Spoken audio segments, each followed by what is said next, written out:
الحمد للہ رب العالمین، الصلاة والسلام علی سید الانبیاء والمرسلین، اما بعد فاعوذ باللہ من الشیطان الرجیم، بسم اللہ الرحمن الرحیم۔ رب اشرح لی صدری ویسر لی امری واحلل عقدۃ من لسانی یفقہوا قولی۔ الصلاة والسلام علیک یا سیدی یا رسول اللہ وعلی آلک واصحابک یا حبیب اللہ۔ محترم سامعین و سامعات، آپ تمام کو السلام علیکم ورحمۃ اللہ وبرکاتہ۔ چوتھے پارے تک کی تفسیر ہم اللہ عز و جل اسے اپنی بار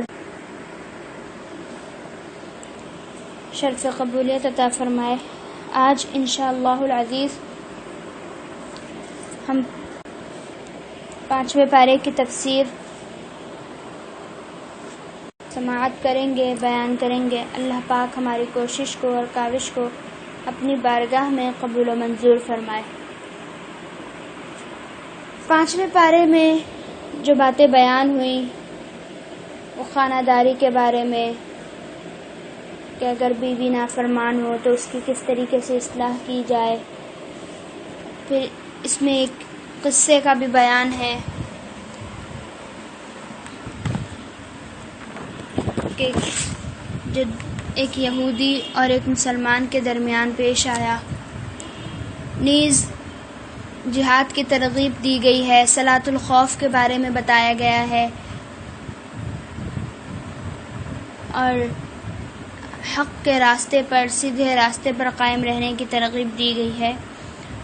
5ویں پارے کے شروع میں محرمات قطعیہ، یعنی جن کے ساتھ نکاح حرام ہے، انہی کے مضمون میں یہ بھی بتایا گیا ہے کہ جب تک کوئی عورت کسی دوسرے شخص کے نکاح میں ہو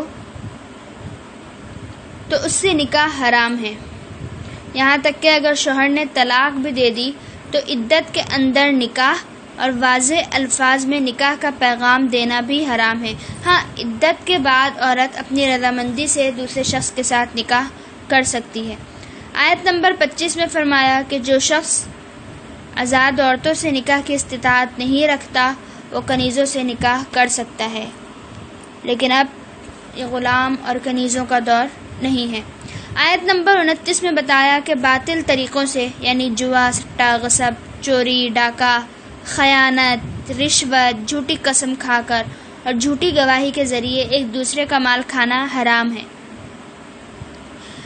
رشوت کے بارے میں حضور علیہ الصلوۃ والسلام نے فرمایا، الراشی والمرتشی کلاہما فی النار۔ رشوت دینے والا اور رشوت لینے والا دونوں دوزخی ہیں۔ نیز اس آیت میں باہمی رضامندی سے تجارت جائز ہے اور اس سے حاصل ہونے والا نفع بھی جائز ہے۔ اسی طرح ہبہ، یعنی تحفہ اور وراثت کے ذریعے جو مال ملے وہ بھی جائز ہے۔ اس چیز کا بیان آیت نمبر 30 میں فرمایا کہ جو شخص ظلماً دوسروں کا مال کھائے گا وہ جہنم کا ایندھن بنے گا۔ آیت نمبر 32 میں حسد کی ممانعت کرتے ہوئے فرمایا، حسد سے رکنے اور اس کو سختی سے منع فرمایا، اور کہا کہ اللہ تعالیٰ نے اپنی حکمت سے کسی کو مال، عزت یا مرتبے میں فضیلت دے رکھی ہے تو اس کے زائل ہونے کی تمنا نہ کرو، کیونکہ یہی حسد ہے جو حرام ہے۔ کسی کے ساتھ حسد کرنے سے بہتر ہے کہ اللہ سے اس کے فضل کا سوال کرو، اس کے خزانوں میں کوئی کمی نہیں۔ تو گویا ہمیں بھی ہر وقت یہی دعا کرتے رہنا چاہیے کہ اللہ عز و جل ہم سب کو حاسدوں کی حسد سے بھی بچائے اور خود بھی ہمیں حسد کی بری اور مہلک بیماری سے محفوظ کرے۔ رسول کریم علیہ الصلوۃ والسلام نے فرمایا، ایاکم والحسد، اپنے آپ کو حسد سے بچاؤ۔ یہاں ایک بات بیان کرتی چلوں کہ 2 چیزیں ہیں، حسد اور رشک۔ حسد تو یہ ہے کہ کسی دوسرے شخص کے پاس کوئی چیز دیکھ کر، مال دیکھ کر، خوبصورتی دیکھ کر دل میں اس بات کی خواہش پیدا کرنا کہ اس کے پاس سے چھن جائے اور میرے پاس آ جائے، یہ حسد ہے۔ جس کی قطعاً ممانعت آئی ہے، جس کو منع فرمایا گیا ہے. جبکہ رشک یہ ہے کہ اگر کسی دوسرے کے پاس چیز دیکھیں، مثلا کسی کو دیکھیں کہ اس کو اللہ تعالیٰ نے اتنا مال دیا ہے تو وہ اللہ کی راہ میں خرچ کر رہا ہے، وہ دوسروں کی مدد کر رہا ہے، غریبوں کے کام آ رہا ہے، تنگ دستی دور کرنے میں مدد کر رہا ہے، قرض داروں کے قرض ادا کرنے میں مدد کر رہا ہے، یہ دیکھ کر پھر یہ خواہش دل میں پیدا کرنا کہ یار فلاں کے پاس اتنا مال ہے، اللہ کے خزانے میں تو کسی چیز کی کمی نہیں، اگر پروردگار اس کی بھی نعمتوں میں اضافہ فرمائے اور مجھے بھی اس کی جیسی نعمتیں عطا فرمائے اور مجھے بھی اپنے فضل سے اپنی نعمتیں عطا فرمائے، تو پھر میں بھی اسی طریقے سے نیک کام کیا کروں، اللہ کی راہ میں خرچ کروں. تو یہ رشک ہے کہ کسی دوسرے شخص کے پاس کوئی چیز دیکھ کر، اس کا مال دیکھ کر، اس کا عزت و وقار دیکھ کر اس بات کی خواہش کرنا کہ رب کے خزانوں میں تو کوئی کمی نہیں، اس نے اس کو دیا، وہ کریم رب مجھے بھی نواز دے. بلکہ اس بات کا پختہ یقین بھی رکھیں کہ یقین کے ساتھ دعا مانگیں گے تو آپ کی وہ دعا ضرور قبول ہوگی، کیونکہ ممکن اور ناممکن تو صرف ہماری سوچ میں ہوتا ہے، رب ذوالجلال کے لیے تو کچھ بھی ناممکن نہیں. وہ جب کسی کام کا ارادہ فرماتا ہے تو کن کہتا ہے ہو جا، فیکون تو وہ ہو جاتا ہے. خود رب ذوالجلال فرماتا ہے انما امرہ اذا اراد شیئا ان یقول لہ کن فیکون. لیکن دوسرے کے پاس مال و دولت، عزت و وقار دیکھ کر اس سے چھن جانے کی دعا کرنا اور پھر اپنے پاس اس کا سوال کرنا، یہ حسد ہے. تو جب بھی مانگا جائے رب ذوالجلال سے اس کا فضل مانگا جائے، اس کا کرم مانگا جائے کہ پروردگار ہم پر اپنی فضل کا، اپنی رحمتوں کا نزول فرمائے.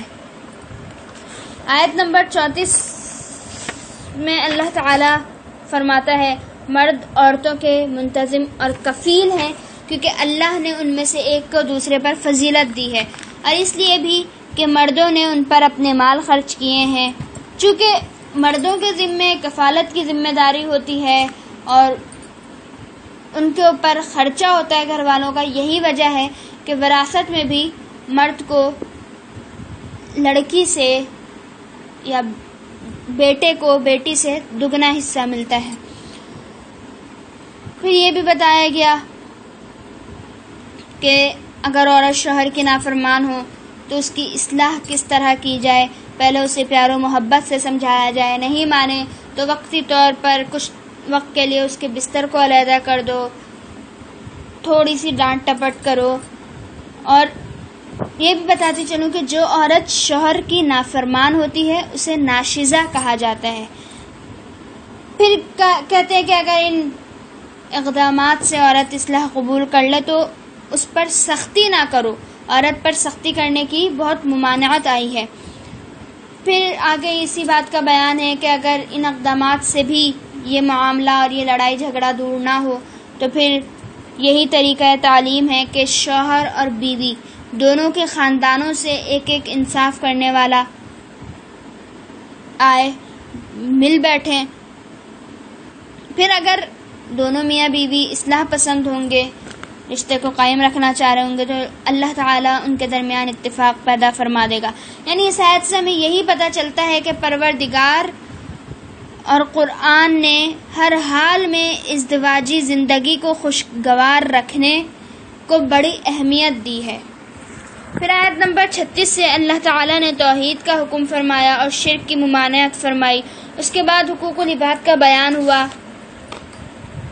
پھر پڑوسیوں کی درجہ بندی کرتے ہوئے فرمایا کہ ایک پڑوسی کا یہ درجہ ہے، ایک پڑوسی وہ ہے جو قرابت دار ہے، دوسرا پڑوسی وہ ہے جو اجنبی ہے، تیسرا وہ ہے کہ جس کے ساتھ دفتر یا کارخانے میں یا کلاس وغیرہ میں پڑوسی، جیسے کلاس میں ہوتا ہے کہ جو برابر میں دوست بیٹھ رہا ہے، در حقیقت وہ پڑوسی ہے. تو ان سب کے درجہ بدرجہ حقوق بیان ہوئے.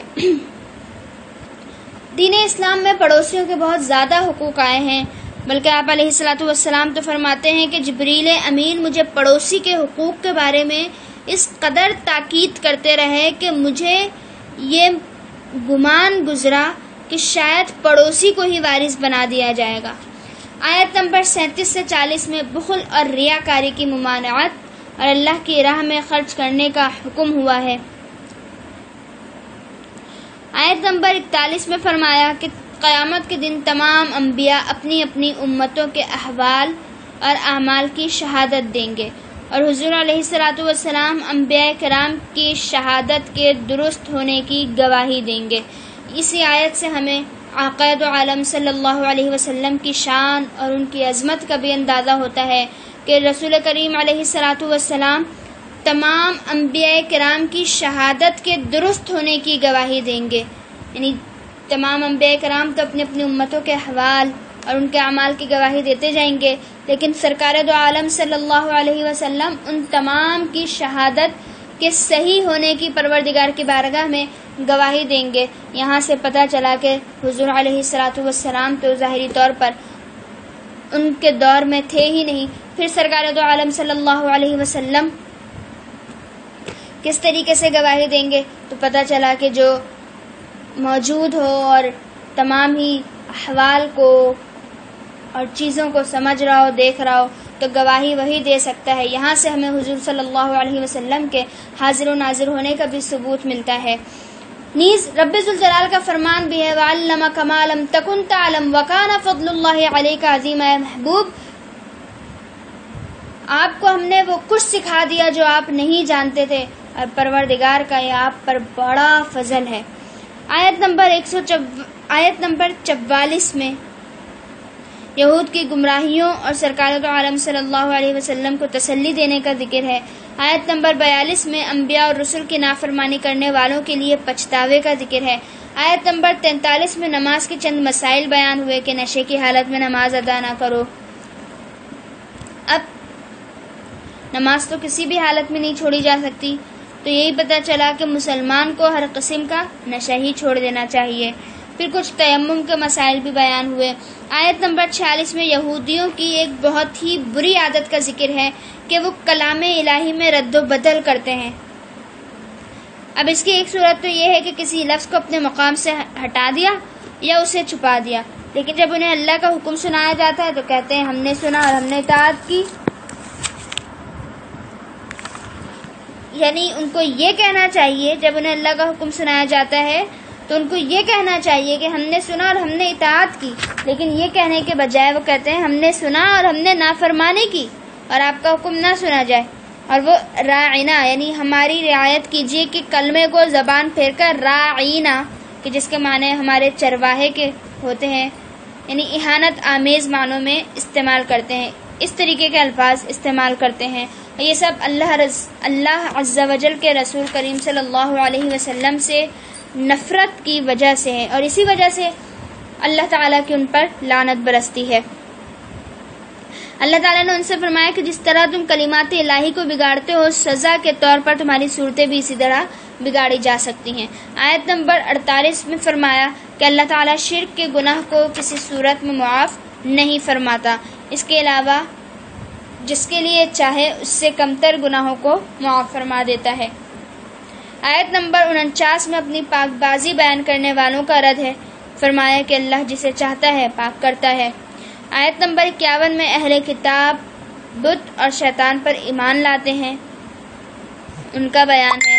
پھر فرمایا کہ یہود کو ان کی نافرمانیوں کی وجہ سے جہنم کا سخت عذاب دیا جائے گا اور ان کی کھالیں جلتی رہیں گی، اور جلنے کے بعد انہیں نئی کھالیں دے کر عذاب جاری رکھا جائے گا۔ اللہ اکبر کبیرہ۔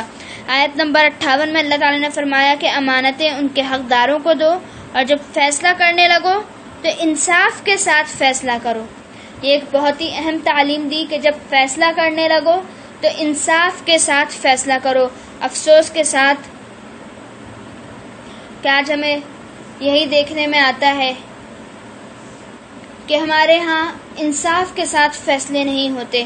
فرمایا حکومت، اقتدار، منصب، عہدہ، اس آیت کے بیان میں یہ مفہوم بھی ہے کہ حکومت، اقتدار، منصب، عہدہ یہ سب امانت ہے، یہاں تک کہ مشورہ بھی امانت ہے، اور کسی نے کسی کے پاس کوئی چیز رکھی ہو تو یہ بھی امانت ہے۔ رسول اللہ صلی اللہ علیہ وسلم سے دریافت کیا گیا قیامت کب آئے گی؟ آپ نے فرمایا جب امانت ضائع کر دی جائے گی۔ پوچھا گیا کہ امانت کیسے ضائع ہوگی؟ آپ علیہ الصلوۃ والسلام نے فرمایا کہ جب امت کی لگام اقتدار نااہلوں کے سپرد کی جائے گی۔ اللہ عز و جل ہم سب کو اپنے حفظ و امان میں رکھے اور ہمیں اچھے حکمران عطا فرمائے۔ آیت نمبر 59 میں فرمایا، اے مومنو اللہ کی اطاعت کرو اور رسول کی اطاعت کرو، اور جو تم میں سے صاحبان اختیار ہیں ان کی اطاعت کرو۔ آیت نمبر 60 سے 63 میں منافقین کی مکروہ چالوں اور دو رخ پن کا ذکر ہے۔ اس کے بعد اہل ایمان کے لیے ایک ایمان افروز نوید ہے۔ اللہ عز و جل نے ارشاد فرمایا، اور ہم نے ہر رسول کو صرف اس لیے بھیجا ہے کہ اللہ کے اذن سے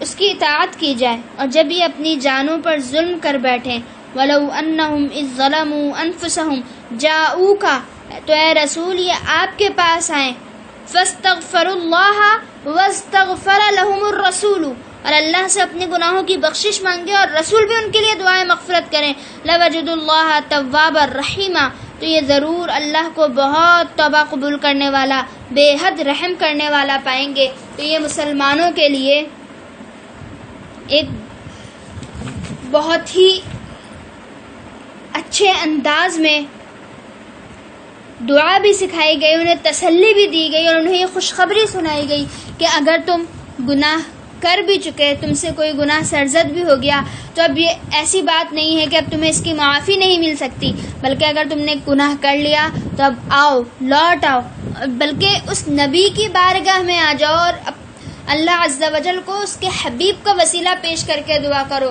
فرمایا، اے نبی آپ کی بارگاہ میں آ جائیں، پھر رب سے استغفار اور بخشش کی دعا کریں اور آپ بھی ان کے لیے بخشش مانگیں۔ تو عزیز سامعین و سامعات، اللہ عز و جل کو راضی کرنے کا طریقہ یہی ہے کہ اس کے محبوب کو منا لیا جائے، اس کے محبوب پاک علیہ الصلاۃ والسلام کے وسیلے سے، اور اپنے گناہوں پر شرمندہ ہو کر، نادم ہو کر توبہ و استغفار کی جائے، گڑ گڑا کر دعائیں مانگی جائیں۔ تو انشاءاللہ العزیز اللہ عز و جل فرماتا ہے، لَوَجَدُوا اللَّهَ تَوَّابًا رَحِيمًا، تو وہ اللہ عز و جل کو ضرور بہت توبہ قبول کرنے والا اور بہت رحم کرنے والا پائیں گے۔ کیونکہ جب اللہ عز و جل سے رسول اللہ صلی اللہ علیہ وسلم کے وسیلے سے استغفار کیا جائے تو اللہ اسے رد نہیں فرماتا، اور یہ وسیلہ مغفرت ہر مسلمان کو آج بھی حاصل ہے اور ہمیشہ حاصل رہے گا۔ لہٰذا آج بھی جو ہم پر یہ کرونا کی صورت میں عذاب آیا ہوا ہے، یہ جو کچھ بھی ہے، آقا دو عالم صلی اللہ علیہ وسلم کی بارگاہ بھی بند ہے اس وقت، لیکن ہم اب بھی اگر اپنے دلوں میں گنبد خضرا کا تصور سجا کر رب ذوالجلال کی بارگاہ میں حاضر ہو جائیں، گڑ گڑا کر اس کے حبیب کو متوجہ کر اور اس کے وسیلے سے دعا مانگے، تو انشاءاللہ العزیز پروردگار بہت جلد ہم پر اپنے اس عذاب کو دور فرمائے گا، اور رب ذوالجلال سے اس کا فضل مانگیں، اس کی رحمت کے طلبگار بنے۔ پروردگار ہم سب پر اپنا خاص فضل و کرم فرمائے۔ آیت نمبر 65 میں فرمایا کہ جو لوگ اللہ کے رسول کو آپس کے جھگڑوں میں حاکم نہ بنائیں اور پھر آپ جو فیصلہ فرما دیں اسے دل و جان سے قبول نہ کریں، تو وہ بظاہر دعوی ایمان کے باوجود حقیقت میں مومن نہیں ہو سکتے۔ گویا اس آیت مبارکہ میں ایمان کا دار و مدار ہی رسول کریم علیہ الصلاۃ والسلام کی محبت و اطاعت پر رکھ دیا کہ اگر رسول کریم صلی اللہ علیہ وسلم کے بتائے ہوئے احکام کے مطابق اور ان کے کیے ہوئے فیصلے پر اب بھی تمہارا دل کوئی تنگی اور ملال محسوس کر رہا ہے تو در حقیقت کہ تمہارا ایمان کامل نہیں ہے۔ آقا دو عالم صلی اللہ علیہ وسلم کا فیصلہ ہر فیصلہ آنکھ بند کر کے ماننا ہے کہ اہل تقوی اور اہل ایمان کا تو رسول کریم علیہ الصلاۃ والسلام سے محبت کا یہ عالم ہے کہ جس طرف وہ نظر نہیں آتے ہم وہ رستہ ہی چھوڑ دیتے ہیں، اور کعبہ بنتا ہے اسی سمت کو ریاض، رخ جدھر وہ موڑ لیتے ہیں۔ تو رسول کریم صلی اللہ علیہ وسلم کی اطاعت سب پر فرض ہے، اور رسول کریم علیہ الصلاۃ والسلام کی اطاعت و محبت ہی ایمان کی اور پکا سچا مومن ہونے کی نشانی ہے۔ آیت نمبر 69 میں فرمایا، جو اللہ کے رسول کی اطاعت کرے تو وہ آخرت میں ان لوگوں کے ساتھ ہوں گے جن پر اللہ نے انعام فرمایا، جو انبیاء، صدیقین، شہداء اور صالحین ہیں۔ تو پتہ چلا کہ ہم جو سورۃ الفاتحہ میں دعا مانگتے ہیں، اہدنا الصراط المستقیم، اے اللہ ہمیں سیدھے راستے پر چلا، صراط الذین انعمت علیہم، ان لوگوں کے راستے پر چلا کہ جن پر تو نے انعام فرمایا۔ تو گویا ہم انبیاء، شہداء، صدیقین اور صالحین کے راستے پر چلنے کی پروردگار سے دعا مانگ رہے ہوتے ہیں، اور ان کے راستے پر اور ان کے احکام پر عمل کرنے کی پروردگار سے دعا مانگ رہے ہوتے ہیں، ان کی پیروی کی طرف ہم رہنمائی مانگ رہے ہوتے ہیں۔ اللہ عز و جل ہم سب کو سیدھے راستے پر چلنے کی توفیق عطا فرمائے۔ آیت نمبر 76 میں اور اس کے بعد والی آیات میں بتایا کہ منافق اور بزدل لوگوں کو جب جہاد کی دعوت دی جاتی ہے تو جان جانے کے خوف سے ان کے دل لرز جاتے ہیں اور وہ زندگی کی مہلت چاہتے ہیں۔ منافقوں کا ایک شعار یہ بھی بتایا گیا کہ انہیں کوئی بھلائی پہنچے تو کہتے ہیں کہ یہ اللہ کی طرف سے ہے، اور اگر کوئی برائی پہنچے تو رسول اللہ صلی اللہ علیہ وسلم سے کہتے ہیں یہ آپ کی طرف سے ہے۔ تو اے رسول آپ کہہ دیجئے کہ ہر چیز اللہ کی طرف سے ہے۔ پھر فرمایا کہ تمہیں جو اچھائی پہنچتی ہے وہ اللہ کی طرف سے ہے، اور تمہیں جو برائی پہنچے تو وہ تمہاری ذات کی وجہ سے ہے۔ تو ادب کا یہی تقاضا ہے کہ جب بھی کوئی بھلائی پہنچے، جب بھی خیر کی بات کی جائے تو اس کی نسبت پروردگار کی طرف کرنی چاہیے، اور جب کوئی برائی پہنچے، کسی مصیبت میں گرفتار ہو جائیں تو اسے اپنے ہی نفس کی شامت تصور کرنا چاہیے، اسے اپنے ہی گناہوں کی سزا تصور کرنی چاہیے، اسے اپنی ہی وجہ سے سمجھنا چاہیے کہ یہ ہماری ہی وجہ سے، ہم نے ہی ایسا کام کیا تھا، اس وجہ سے ہمیں یہ برائی پہنچی، جبکہ اللہ عز و جل کی طرف بھلائی کی اور خیر کی نسبت کرنی چاہیے۔ پھر قرآن نے ایک اصول یہ بھی بتایا کہ حالت جنگ اور زمانہ جنگ میں یعنی امن اور خوف کے حوالے سے ہر سنی سنائی خبر کو پھیلانا یہ نقصان کا سبب بنتا ہے۔ آقا عالم صلی اللہ علیہ وسلم فرماتے ہیں لیس الخبر کالمعاینہ، نہیں ہے خبر کا سننا دیکھنے کی مانند، یعنی جس طریقے سے تم نے دیکھا کسی خبر کا سننا اس طرح سے نہیں ہے، لہٰذا ہر سنی سنائی بات پر یقین نہیں کرنا چاہیے۔ آج کل کی اصطلاح میں یہ خبر کی اشاعت مسلمان کے لیے مفید اور کس کی اشاعت مسلمانوں کے لیے نقصان دہ ہے، اس کو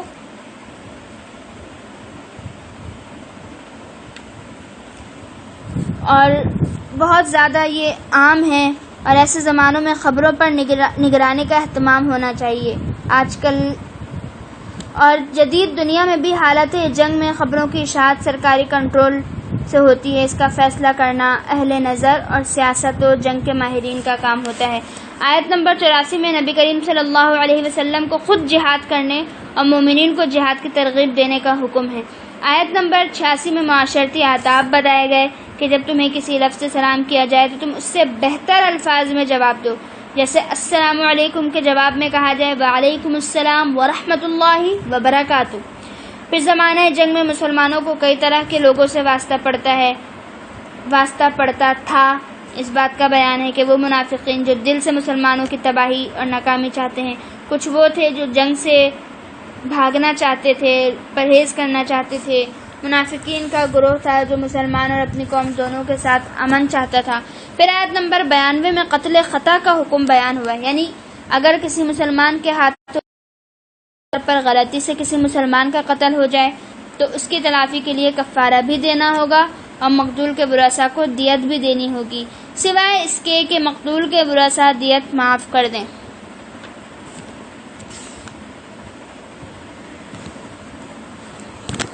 پھر کفارہ، تو اس کے لیے کفارہ یہ ہے کہ ایک مومن غلام کو آزاد کرنا۔ اب سامعین و سامعات، اب تو دنیا میں غلامی کا رواج ختم ہو چکا ہے اور اسلام بھی غلامی ختم کرنے کو پسند کی نگاہ سے دیکھتا ہے، تو پھر اب اس صورت میں کفارہ یہ ہے کہ 2 مہینے کے مسلسل روزے رکھے جائیں، یہ اللہ تعالیٰ کی طرف سے توبہ ہے۔ آیت نمبر 93 میں قتل عمد یعنی جان بوجھ کر کسی بے قصور انسان کی جان کو تلف کرنے کا حکم بیان کیا گیا ہے، جو یہ ہے کہ جہنم کا دائمی عذاب اور اس پر اللہ کا غضب ہوگا اور اللہ کی لعنت ہوگی۔ پھر اگر کسی نے قصداً قتل ناحق کیا ہے اور دنیا میں اس سے قصاص لے لیا گیا ہے تب بھی آخرت کی نجات کے لیے توبہ شرط ہے۔ آیت نمبر 94 میں مومنین سے ارشاد فرمایا کہ جہاد کے سفر یا میدان جنگ میں اگر کوئی اقرار ایمان کر لے تو مال غنیمت کے حصول کے لیے ایسے شخص کے ایمان کا انکار کر کے اسے قتل نہیں کرنا چاہیے۔ آیت نمبر 95 میں بتایا کہ جو لوگ جہاد سے کنارہ کش ہیں ان کا درجہ ان کے برابر نہیں ہو سکتا جو اپنی جان و مال سے اللہ کی راہ میں جہاد کر رہے ہیں۔ عہد رسالت کے تناظر میں جبکہ مسلمان مستقل حالت جنگ میں تھے، جو لوگ جنگ سے دور رہتے تھے ان کے بارے میں فرمایا کہ جب ان کی روح قبض کرنے کا وقت آئے گا تو فرشتے ان سے پوچھیں گے کہ حق و باطل کی جنگ کے وقت تم کہاں تھے؟ وہ کہیں گے ہم زمین میں کمزور تھے۔ تو فرشتے ان سے کہیں گے کہ تم نے دارالایمان کی طرف ہجرت کیوں نہ کی؟ لیکن جو مرد، عورتیں اور بچے واقعی کمزور تھے، ان کے لیے کوئی راہ نجات نہ تھی، تو اللہ تعالیٰ ان کو معاف فرمائے گا۔ اب اس آیت سے پتہ چلتا ہے کہ آج بھی جب حق اور باطل کی بات ہو رہی ہوتی ہے، حق و صداقت کی بات ہو رہی ہوتی ہے، جب کوئی غلط کام اور غلط چیزوں کے فیصلے کر رہا ہوتا ہے اور اس کے خلاف آواز نہ اٹھائی جائے تو یہ دیکھ لو کہ روح کے قبض کرنے کے وقت فرشتے پوچھیں گے حق و باطل کی جنگ کے وقت تم کہاں تھے؟ تو سوچو اس وقت پھر تمہارا کیا جواب ہوگا۔ لہٰذا جس کے اندر طاقت ہو اور جس کو اللہ تعالی قدرت دے، وسعت عطا فرمائے، تو لازمی طور پر باطل کے خلاف آواز کو بلند کرنا چاہیے۔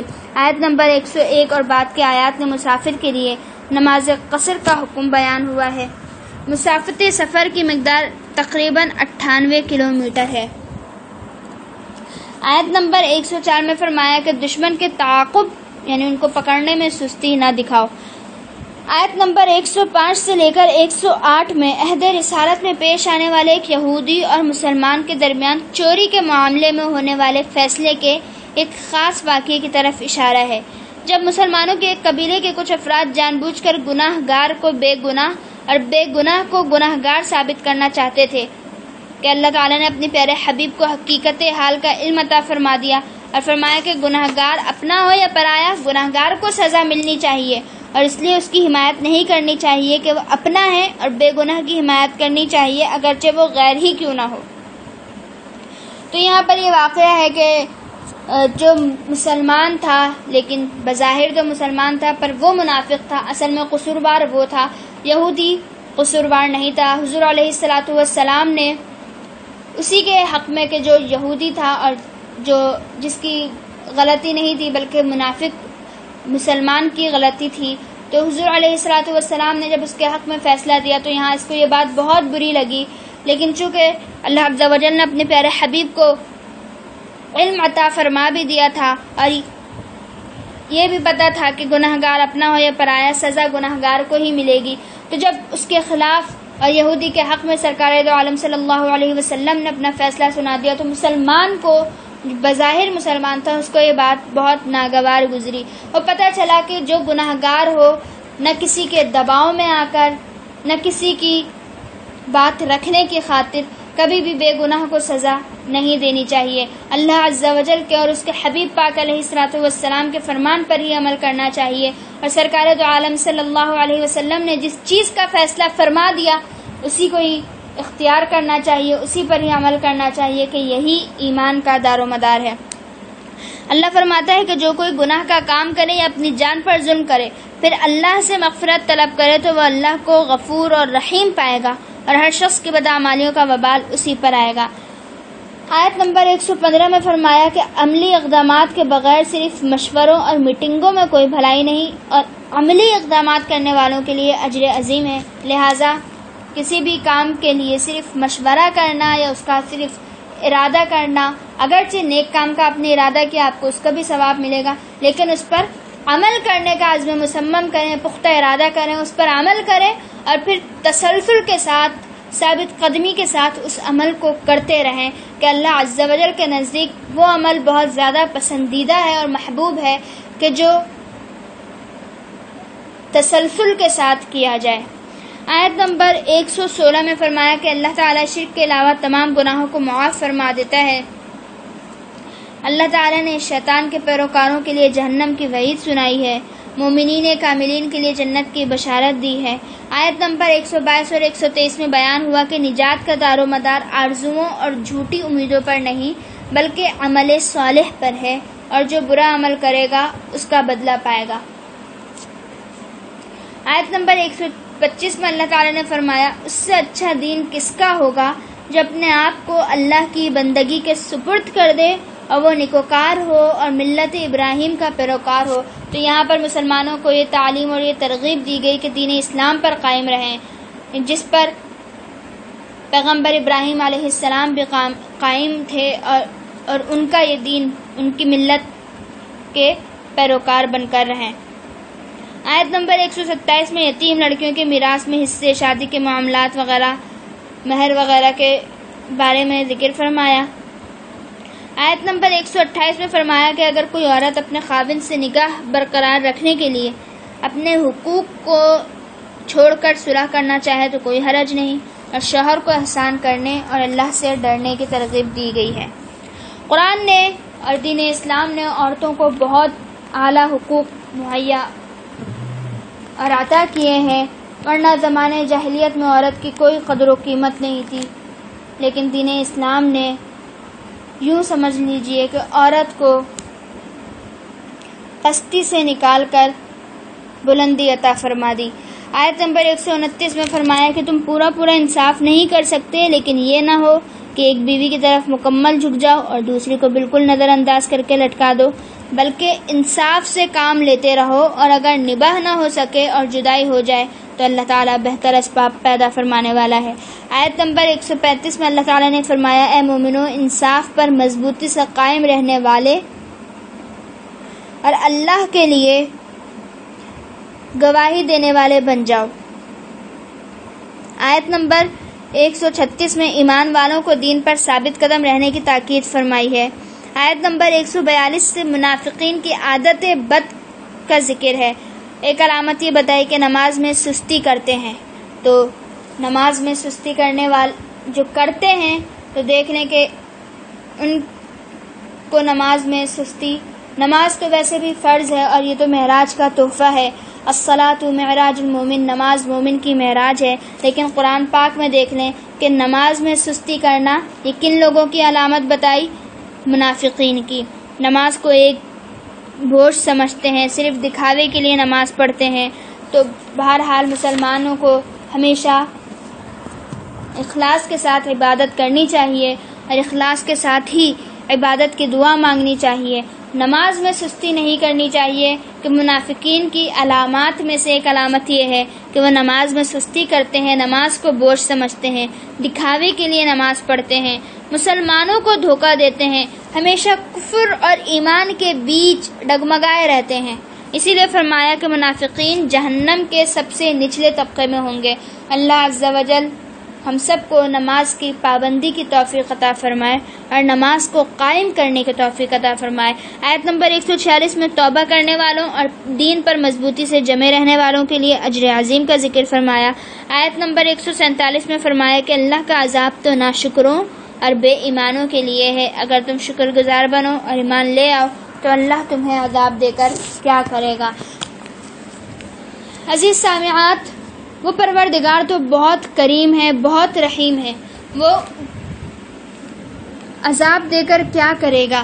پروردگار تو اس قدر رحیم ہے اور اس قدر کریم ہے کہ جب بندہ گناہ کر کر اس کی طرف لوٹتا ہے، اس کی طرف رجوع کرتا ہے اور جو گناہ کر لیا آئندہ اسے نہ کرنے کا پختہ ارادہ کرتا ہے، تو پروردگار کی رحمت آغوش تو اس بندے کو اس طرح سے ڈھانپ لیتی ہے کہ جیسے کوئی ماں اپنے بچے کو اپنے آنچل میں چھپا لیتی ہے۔ پروردگار بہت رحیم ہے۔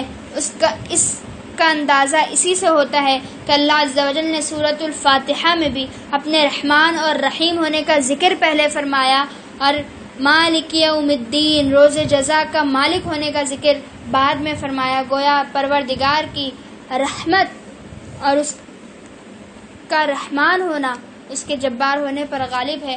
اللہ عز و جل ہم تمام مسلمانوں پر اپنا خاص فضل و کرم فرمائے، ہمیں قرآن احکام کو سمجھنے اس پر عمل کر کے اس کی تعلیمات کو آگے پھیلانے کی توفیق رفیق عطا فرمائے. آمین. وآخر دعوانا ان الحمد للہ رب العالمین.